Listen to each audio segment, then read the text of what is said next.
दोस्तों, क्या दिन प दिन बीजेपी का मोहरा बनते जा रहे हैं तेज प्रताप यादव। हाँ, तेजू भैया जिन्हें आप कहते हैं। बिहार में विधानसभा चुनाव की सरगर्मी अपने चरम पे है, लेकिन सबसे ज्यादा गर्म है लालू परिवार की राजनीति। बड़े भाई तेज प्रताप यादव, उन्होंने फिर से छोटे भाई तेजस्वी यादव को सरेआम नसीहत दे डाली है, और वो भी राम लक्ष्मण की मर्यादा का हवाला देकर। क्या है पूरा मामला और क्यों इसके पीछे बीजेपी की चाल नजर आ रही है, और कैसे बीजेपी के साथ हाईजैक हो चुके हैं तेज प्रताप, सब कुछ आपको बता रहे हैं। आपको नमस्ते, आप देख रहे हैं द राजनीति का विशेष सेगमेंट। मैं हूं आपके साथ यासूब रजा। दोस्तों, बिहार विधानसभा चुनाव को लेकर सरगर्मियां तेज हैं, हर ओर तैयारी है, मैदान बिल्कुल सजे हैं, दावे हैं, वादे हैं, सबके अपने अपने अपनी रैलियां हैं, सभाएं हैं, लोगों के बीच समर्थन जुटाने की कोशिश है, लेकिन उसमें तेज है लालू परिवार में सियासी तकरार। एक अलग विवाद लगातार बना हुआ है। बड़े भाई तेज प्रताप यादव कुछ ऐसी गतिविधियों की वजह से दल और दिल, यानी परिवार से भी और दल से भी बाहर हुए तेजू भैया। लेकिन ये समझ नहीं आया कि क्या वो बीजेपी के, यानी बिल्कुल इनडायरेक्ट तरीके से बीजेपी को, एक तरह से बीजेपी के लिए मुसीबत है, एनडीए के लिए मुसीबत है। कदम कदम पे वो तेजस्वी का परिवार का साथ देते रहे, लेकिन कभी कभी ऐसा भी लगा, यानी अगर आम भाषा में कहा जाए तो खिंचाई भी की उन्होंने, और ये लगा कि क्या बीजेपी का मोहरा बनते जा रहे हैं, क्या बीजेपी अब इस्तेमाल कर रही है तेज प्रताप को। आखिर ऐसा आज के दिन क्यों कहना पड़ रहा है। दोस्तों, बड़े भाई यानी तेजस्वी यादव के बड़े भाई तेज प्रताप अपने बयानों की वजह से अक्सर सुर्खियों में रहते हैं, लेकिन इस बार अपने छोटे भाई यानी तेजस्वी को, जो कि इंडिया ब्लॉक के संभावित मुख्यमंत्री चेहरा है, खुली चुनौती, खुली नसीहत दे डाली है, और वो भी राम लक्ष्मण की मर्यादा की। दोस्तों, दुहाई दी उन्होंने राम लक्ष्मण की मर्यादा की।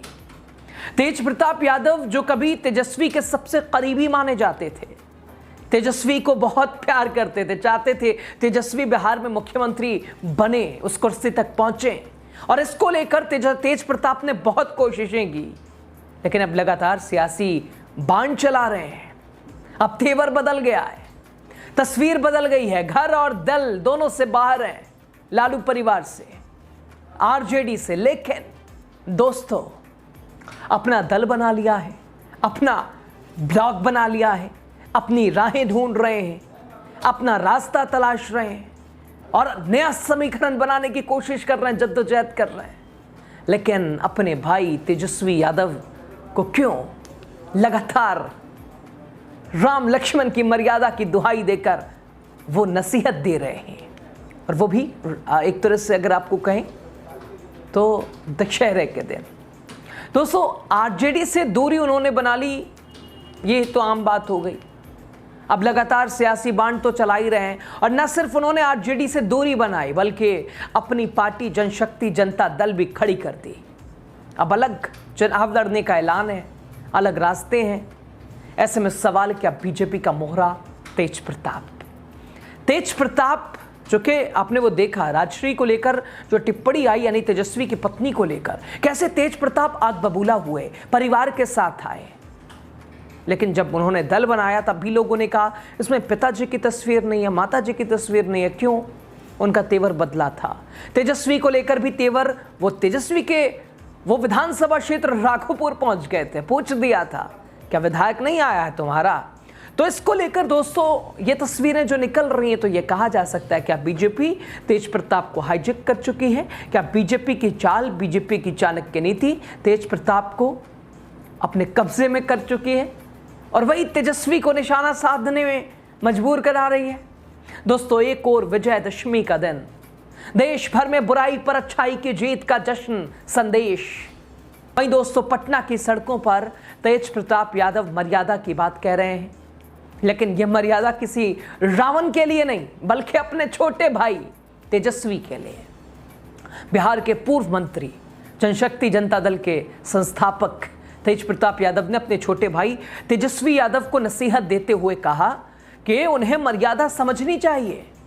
उन्होंने कहा कि वो छोटे भाई हैं, अपनी हद में रहनी चाहिए। दोस्तों, ये बड़ा भाई कह रहा है। हालांकि एक दिल में तो बात होगी कि विरासत कौन संभाल रहा। अगर आप पूछे लालू परिवार की विरासत किसके पास है? तो आप कहेंगे तेजस्वी के पास है, क्योंकि तेजस्वी में वो समझ है, वो रणनीतिक साझेदारी है, वो गट्स है कि वो अपने पिता की विरासत, अपने पिता की राजनीति संभाल सकें। शायद अगर आप कहिएगा कि तेज प्रताप क्यों नहीं, क्योंकि वो बड़े बेटे हैं, तो आप कहेंगे कि नहीं, तेज प्रताप का कुछ भरोसा नहीं है। और शायद उन्होंने ये साबित भी किया है, उन्होंने अपने आप का एक प्रमाण दिया है कि वो अलग हैं, वो दूसरे विचार के हैं। कभी पहाड़ों में चले जाते हैं, कभी कहीं भक्ति शुरू कर देते हैं, कभी किसी पे बयान, कभी कुछ भी, लगातार अलग अलग चर्चा। लेकिन इस बार आखिर अपने छोटे भाई तेजस्वी को नसीहत देते हुए मर्यादा समझने की बात क्यों कह रहे हैं? छोटे भाई हैं, छोटे की तरह रहना चाहिए, उन्हें समझना चाहिए कौन राम है और कौन लक्ष्मण है, ये उन्हें पता होना चाहिए, उनको मर्यादा देखनी चाहिए, ये बड़े भाई का सम्मान करना चाहिए। ये तेज प्रताप कह रहे हैं। दोस्तों, आपको सुनवाते भी हैं उनको सुनवाते भी, आप सुनिएगा भी कैसे उनका तेवर आज विजयदशमी के दिन बदला है अपने छोटे भाई को लेकर। और इसके पीछे क्यों आपको हम कह रहे हैं कि क्या बीजेपी से हाईजैक हो चुके हैं, वो भी बताएंगे। लेकिन पहले तेज प्रताप को सुन लीजिए आप। किससे, किसके खिलाफ? हम तो उस पार्टी में है नहीं। पहले कह रहे हैं तो छोटे भाई हैं तो उनको समझना चाहिए कि कौन राम है कौन लक्ष्मण है। लोकसभा चुनाव में आपने कैंडिडेट किया है, कौन राम है कौन लक्ष्मण है, तो छोटे भाई तो उनको ना मर्यादा देखना चाहिए, हर एक चीजें देखना चाहिए, बड़े भाई का सम्मान करना चाहिए।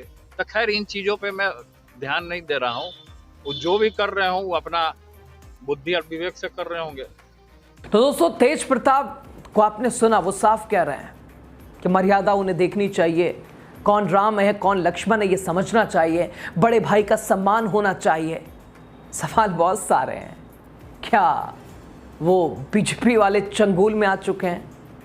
चूँकि ज़रूर वो अलग थे दल से भी और परिवार से भी, लेकिन एक जो प्रेम था वो बना हुआ था।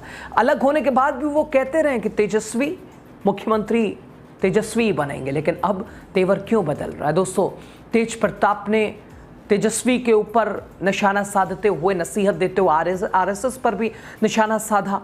कहा आज़ादी की लड़ाई में आरएसएस का कोई योगदान नहीं रहा, हम गांधी को जानने और मानने वाले हैं। साफ है उनके निशाने पर बीजेपी का विचार है, लेकिन उनका असर बीजेपी की रणनीति पर साफ दिख रहा है। और यही सबसे बड़ा सवाल बन गया है कि क्या तेज प्रताप अनजाने में बीजेपी के सियासी मोहरे बनते जा रहे हैं? क्या बीजेपी ने अपना मोहरा बना लिया है? एक तरफ तो वो आरएसएस का विरोध कर रहे हैं, दूसरी तरफ से वो बीजेपी के मोहरा भी बनते जा रहे हैं। खैर, राम लक्ष्मण की मर्यादा से शुरू हुई ये तकरार अब चुनावी ज़मीन पर भी असर डाल सकती है, क्योंकि राम कौन है लक्ष्मण कौन है ये बताते हुए तेज प्रताप ने तेजस्वी के ऊपर निशाने साधे हैं। और वहीं दोस्तों, दूसरी तरफ तेजस्वी यादव सरकार बनाने की लगातार जद्दोजहद में है। तेज प्रताप का बयान विरोधियों का एक तरह से विरोधियों को बैठे बिठाए मौका देता भी नजर आ रहा है, और शायद इसीलिए उस मौके को लाने के लिए ही कहा जा रहा है कि शायद बीजेपी काम कर रही है तेजू भैया के पीछे। और ये कोई बड़ी बात भी नहीं है कि तेज प्रताप यादव क्या उस हवा और उस बात में नहीं आ सकते। खैर, देखना होगा लालू परिवार के अंदरूनी, लालू परिवार की ये लड़ाई किस करवट बैठती है। लेकिन इतना तो तय है, तेजू भैया कुछ अलग कुछ थलग करने की लगातार कोशिश, और वो उसका उदाहरण। खैर, बहरहाल वीडियो पे आपकी क्या प्रतिक्रिया जरूर दीजिएगा। तेजू भैया के लगातार अलग अलग घटनाक्रमों को लेकर, तेजू भैया के अलग अलग स्टैंड को लेकर, कभी साथ कभी खिलाफ, ये क्या समझ आ रहा है? क्या सही में बीजेपी मोहरा बना चुकी है? क्या बीजेपी के इशारे पे काम कर रहे हैं? आपको क्या लगता है? जरूर बताइए। बहुत शुक्रिया आपका।